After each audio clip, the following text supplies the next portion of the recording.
Am I the a-hole for starting my wedding on time? Hello, everyone, and welcome back to another rousing round of AITA Wedding Edition. My name is Jamie Wolfer. I'll be your host, and I'm a wedding planner. So that gives me permission to tear apart people's Reddit posts on the interwebs and react to them for your viewing pleasure. Today's post is about starting weddings on time. Let's give some context before we get started, though, shall we? This is a hot button thing in the wedding planning community.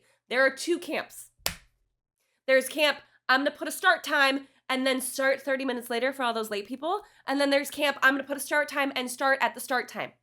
Okay? And oftentimes you'll see the start time on the invitation. So I am in camp, put the start time and start at the start time, or as close to it as we possibly can. I'm not regimented about this, okay? But I prefer to start as close as possible to that time.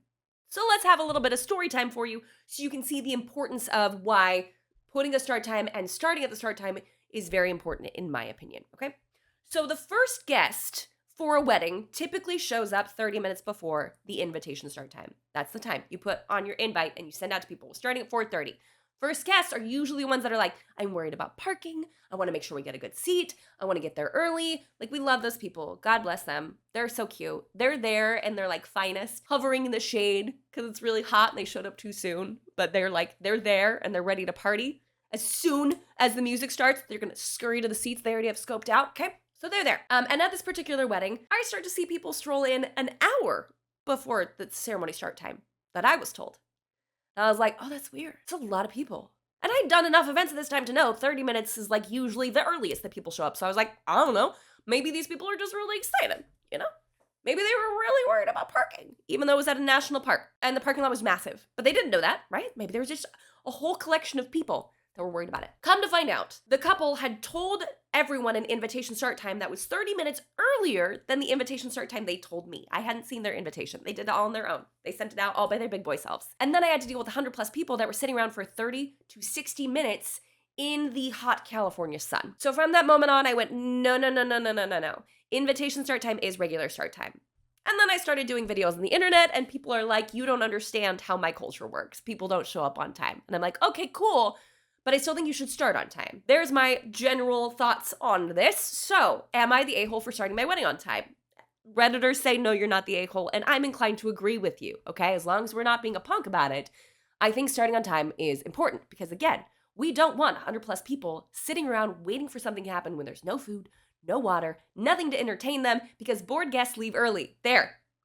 Okay, my parents are late for everything. They were late for everything while I grew up, and they refuse to care about being late. They do not care how disrespectful it is to anyone else. Okay, so we've got pattern, habits. This is normal. My older siblings have adjusted to this by planning all kinds of slack into their schedules. Our parents showed up late to both of their weddings, but that had been accounted for, so they were able to participate in the weddings as planned. Oh dear, so we're kind of just enabling this behavior. The same goes for family get-togethers that are hosted by anyone other than my parents. My siblings plan for them to be late. I get that. They're like, listen, mom and dad are late. Like, that's just going to happen. We're just going to anticipate it and roll with the punches, right? I went the other way. When my parents were late for my high school graduation, I told them that I would never wait for them for any event that I had power over. And I have held to that. When my wife and I hosted our first Thanksgiving after we bought our home, we started eating on time. My parents showed up late after visiting with other family and were surprised to see us all laying around in tryptophan comas. My wife and I got married last weekend and the ceremony went perfectly. Other than my mother not being involved in the candle lighting, my older sister was my backup, so we knew. Oh, honey, I'm sorry. My parents showed up 3/4 of the way through the ceremony and ended up sitting at the back of the church. They kept everything in during the receiving line and the formals, but they let me have it afterwards and before the reception. They were very disappointed that they did not get to participate in the ceremony and that they missed so much of it. I was ready for this. I had one of my friends waiting, and he took their pictures when they were entering the church and sitting down at the back. He sent me the pictures as a text and as an email. I asked my parents to show me their invitations. They did not have it with them, so I pulled out the one I had ready for this. You were prepared. I showed them the time on the invitation. I asked them what time they showed up. They said they were only 5 minutes late and that I was an a-hole for not waiting. I pulled up my texts and my email. Both provided a timestamp of when they showed up 35 minutes late. They said that if I knew they were going to be late, I should have planned for it like my siblings. Ooh, I had told them that I had not put up with their BS since I graduated from high school and why they thought I would start now almost 15 years later. I told them that my siblings could coddle them all they wanted, but to enjoy their time with me, they had better learn to be punctual. They said I was disrespectful, and if I did not like their behavior, that was entirely my problem. I agreed and said I would be handling all my time with them the exact same way. Okay, so funny story. And Jamie's all about story times today. So in 4th grade, I love to sing, but I get stage fright like crazy. So I call myself a good choral singer as an excuse to not perform solos ever.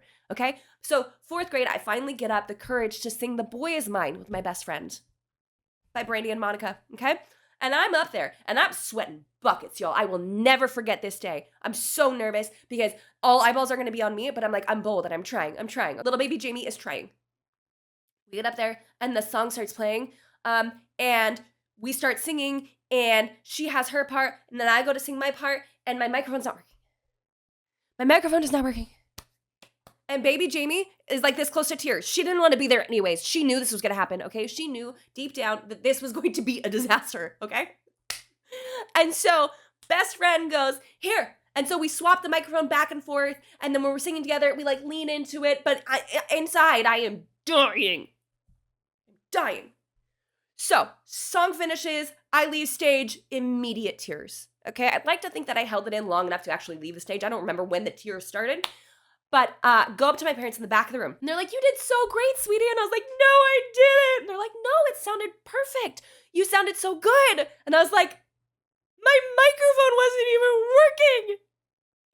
And they went, "Oh." And that's when I found out that my parents had purposely waited because they didn't want to sit through an elementary school talent show. I don't know why. Except for now that I'm a parent and I totally get it. And they thought they timed it well enough that they would only show up for my performance. And they missed it. Listen, I can laugh about this years later, okay? My parents are not chronically late. And now that I have witnessed elementary school talent shows, I get it, okay? And my parents are not late to things. At least not like this. But sometimes parents being late to things can be traumatizing. That's the thread that connects the two of these. It's not a wedding day though, so let's bring this back to Brevityville. Okay, so in my thoughts, I think OP is fully within their rights to be like, "No, I told you there was a start time." Could there have been a very clear conversation before this? Yes. I think it would have been better to have this very clear conversation before than on your wedding day, because I don't want you all emotional and up in your head over something that we could have addressed beforehand. I want you present.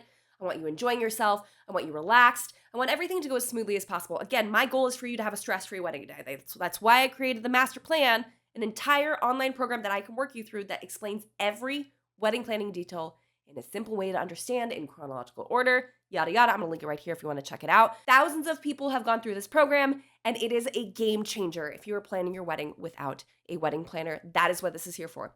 I'm your online wedding planner. Again, if you missed the card, I will link it down in the description box below. So I would encourage you to have this conversation beforehand. "Mom, Dad, here is the start time for our wedding. We will be starting on time.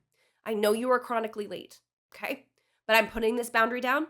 Gonna make this really firm. We're not gonna wait for you to show up to start because we want to be honoring of all the people that were there on time, if not even early, okay?" So I know the feeling of this ambush was probably exciting, like a little bit thrilling to be like, "Ha, I caught you. I had somebody waiting and I knew this was going to happen." But then all that does is get your emotions worked up on your wedding day and their emotions worked up on your wedding day, as opposed to a very clear boundary of, "Hey, we are starting on time. If you're not going to be there, we're starting without you, okay?" And then that's done. And if they show up late, you've already established that boundary. But instead, we waited and kind of caught them in like subterfuge, caught them in the act. What is this, a CIA? You know, timestamps were involved. You have every right to do that. But did you need to? Could this have been less emotional? Probably. Wait, I just answered. Did you need to do that? No, you didn't need to. Could this have been less emotional or less dramatic had it been done earlier? Yes, but you were well within your right to. I'm concerned that this would affect the rest of your wedding day. And that's not what I want for you. So now let's go ahead and read some of the comments, shall we? Hard, not the a-hole. If they want to be late for a play or doctor's appointment or whatever, that's on them. If they're going to be on time for even one thing, you'd think it'd be their child's wedding. This is on them. Well, unfortunately, they just have they've been enabled for a really long time. And it sounds like the older siblings are totally down to just kind of keep accommodating them. And that's fine. And it sounds like you have set a hard boundary and it's been that way for 15 years. I'm proud of you. Good job. Keep sticking to it, but also try to be cognizant of how much emotional turmoil this is causing you. Instead of waiting for them to mess up, hedging it before they do, and then protecting yourself when they do, okay? Absolutely, positively not the a-hole, and good for you for calling them out and holding them accountable. The audacity they have to call you disrespectful for them being 35 minutes late is beyond ridiculous. It's not your job to coddle them. I agree. You are well within your rights to do all of this, and you are not disrespectful. Like, you know I have this problem. Yes, you have this problem. I don't. I can read watches and tell time. You're the disrespectful one. Chronic lateness is a lack of respect for other people. Good for you for standing up for yourself, not the a-hole. I am confused why you even had them come in. Should have had the person at the door say, I'm sorry, but that ceremony began some time ago. Entering now would cause a disturbance. You will need to wait until the ceremony is finished. We do this kind of. We will stop guests if they're arriving as the bride or whomever is about to walk down the aisle so as to not disturb the photos. But we don't keep people out the whole time.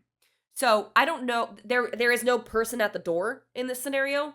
It sounds like there's a friend waiting to take photos, yes, but there was no person at the door. And if you had a person at the door, they wouldn't be witnessing the ceremony. They'd have to be standing outside of it to keep them from coming in. And that's if there is a door, right? So I get what you're saying, but that's not exactly logical from a wedding planning perspective. Not the a-hole. The first Christmas we had at my home when my kids were young was ruined because my in-laws were late. My food was ruined from sitting out. My kids were monsters because they had only snacked. I was angry and made everyone uncomfortable when they finally arrived. This was not the first and wasn't the last. It was awful. I have never waited since then. Why should me and my kids be miserable because of someone else's disrespect? You weren't disrespectful. They were. Why should a whole group of people be forced to wait and plan around 2 people? My in-laws are like this. Every event 30 minutes to an hour late. I had my baby shower and my mother-in-law with a few other family members showed up an hour late. I made a bet with my entire family that they would be at least 30 minutes late. We ate the minute the shower started. Okay.